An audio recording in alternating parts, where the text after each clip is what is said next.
नमस्कार, times of Swaraj में आप सबों का स्वागत है और मैं हूं संतोष सिंह। और आज हम टाइम्स ऑफ स्वराज में चर्चा करने जा रहे हैं, क्या वाकई में लालू पर जो आरोप लग रहा है उस आरोप में कोई दम भी है कि नहीं, कि वो 2024 नहीं 2025 की तैयारी में लगे हुए हैं और कहीं न कहीं इस वजह से बीजेपी को लाभ मिल रहा है। कल मैंने भी ये खबर चलाई थी और पिछले कई दिनों से हम इस तरह की खबर चला रहे हैं।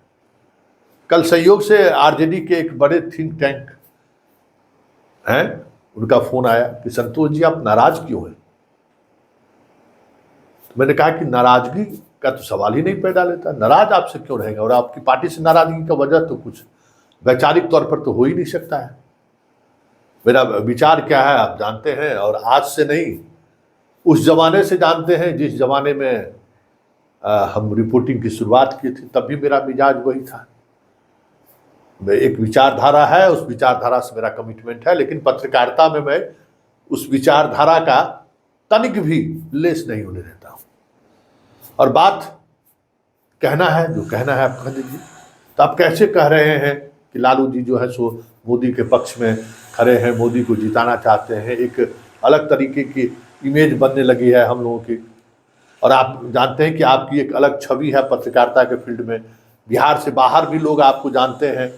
कई लोग बाहर से भी फोन कर रहे हैं कि भाई क्या आप लोगों ने टिकट वितरण में ऐसा क्या किया है कि भाई ये खबरें आने लगी है कि आप मोदी से मिले हुए हैं। तो बातचीत शुरुआती दौर में तो थोड़ा ऊंची आवाज में हो रही थी, लेकिन धीरे धीरे फिर हम लोग सामान्य तरीके से बात करनी शुरू हो गई। मैंने उन्हें बताया कि आप 2019 को पलटिए, और 2019 में लालू यादव जो प्रयोग किए ठीक वही प्रयोग 2024 में भी वो कर रहे हैं। 2019 के प्रयोग का क्या रिजल्ट आया कि आप शून्य पे आउट हो गए। पहली बार राजद पार्लियामेंट के इलेक्शन में 0 पर आउट हो गया। ठीक उसी तरीके का प्रयोग आप 2024 में भी कर रहे हैं। शुरुआत औरंगाबाद से ले लीजिए। औरंगाबाद में पिछली बार उपेंद्र प्रसाद को आपने खड़ा करवाया था, मांझी को आपने टिकट दिया था, लेकिन पूरी रणनीति आपकी थी। लगभग 72,000 से आप चुनाव हार गए। लेकिन उस एक सीट का कॉम्बिनेशन, ठीक है वहां निखिल कुमार को आप टिकट देते तो वो नहीं जीतते, लेकिन एक सीट के कॉम्बिनेशन टूटने से पूरे आपके मगध रेंज पर क्या प्रभाव पड़ा, जरा उसका मूल्यांकन कर लीजिए। गया में आपको क्यों नुकसान हुआ, उपेंद्र कुशवाहा को काराकाट में क्यों परेशानी हो गई, उपेंद्र कुशवाहा को काराकाट में क्यों परेशानी हो गई, आप उस रेंज को देख लीजिए। जहानाबाद में आप मात्र 1700 वोट से चुनाव हारे, लेकिन एक कॉम्बिनेशन आप वहां बनाए रहते तो हो सकता था कि जहानाबाद में सुरेंद्र यादव का राजपूत के साथ जो रिश्ता रहा है उस वजह से जो कुछ वोट मिल गया, वो अगर कॉम्बिनेशन रहता तो और भी आपको वोट मिलता। आप क्यों हारे वो जरा उसका मूल्यांकन कर लीजिए। बात इतने ही तक नहीं है, आप मिथिलांचल के उस रेंज को देखिए जो रेंज नीतीश कुमार का है। आप वहां क्या किए, वही गलती किए जो इस बार आप किए हैं।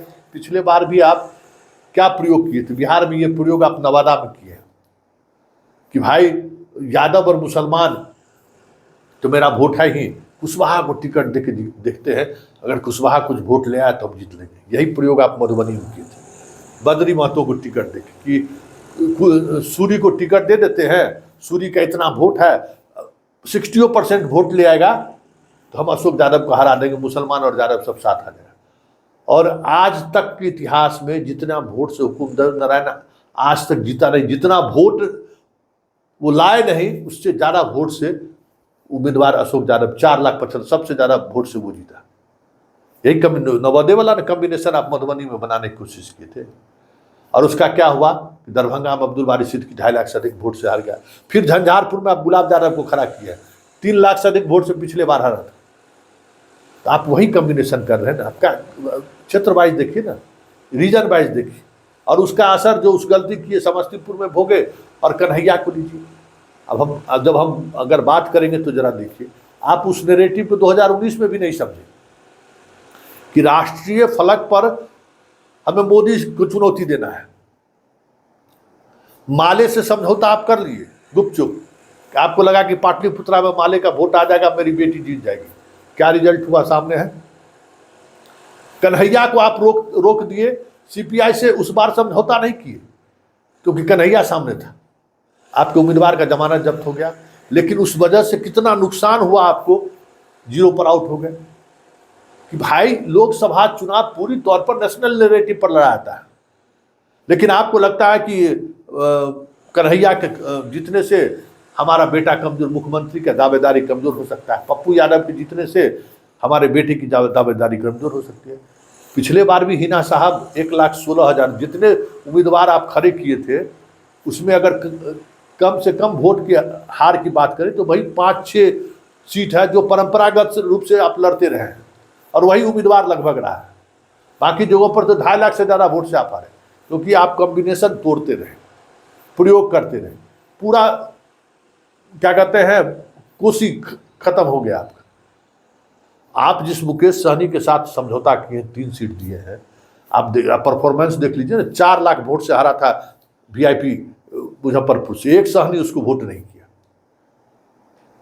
सबको पता है कि सहनी वोट करने के लिए किस तरीके का समीकरण होना चाहिए। हाँ, अगर सहनी को आप दरभंगा में खड़ा करा देते मजा आ जाता।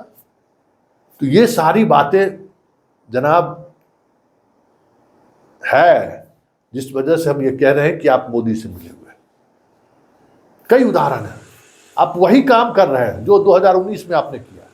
नेशनल नैरेटिव बनने ही नहीं देना चाह रहे हैं आप बिहार को। आप कास्ट के पॉलिटिक्स को और ज़्यादा से ज़्यादा एक्सट्रैक्ट कर रहे हैं। हाँ, ये अलग बात है कि इस बार इनकम्बेंसी ज़्यादा है, मोदी का भी और नीतीश कुमार का भी, उसका लहर कोई नहीं है। हाँ, इस लहर की वजह से आप जीत जाइए, ये अलग बात है, लेकिन आप जो प्रयोग आप किए हैं ना, या जो चीज़ें सामने आ रही हैं, वो साफ जता रहा है कि आप मोदी को मदद कर रहे हैं। उसके बाद क्योंकि खुद वो पिछली बार चुनाव लड़े थे और उनको हम याद दिला दिए कि आप क्यों हारे, और आपकी जगह पर ये उम्मीदवार होता तो क्या होता। आज देखिए कि फिर मिथिलांचल का वो समीकरण इन्होंने गड़बड़ा दिया। जो श्योर शॉट हार होता, अब वहाँ आराम से लोग जीत रहे हैं।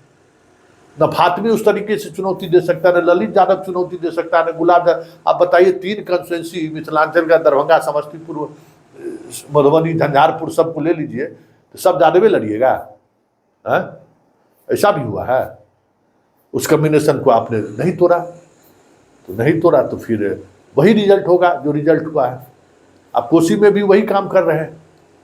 कोसी में आपने कहाँ तोड़ा? संजीव तो आपको बहुत मदद किया था ना, जदयू का विधायक, कहाँ उसको टिकट दिए? सीपीएम को दे दिए।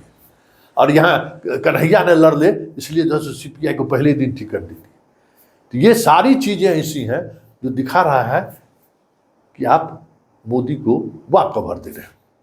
इतना कहना ही क्या था। कहा चलिए संतोष जी, आपसे क्या हम बहस करें, लेकिन चलिए हम आपके रिपोर्ट से सहमति हम व्यक्त करते हैं।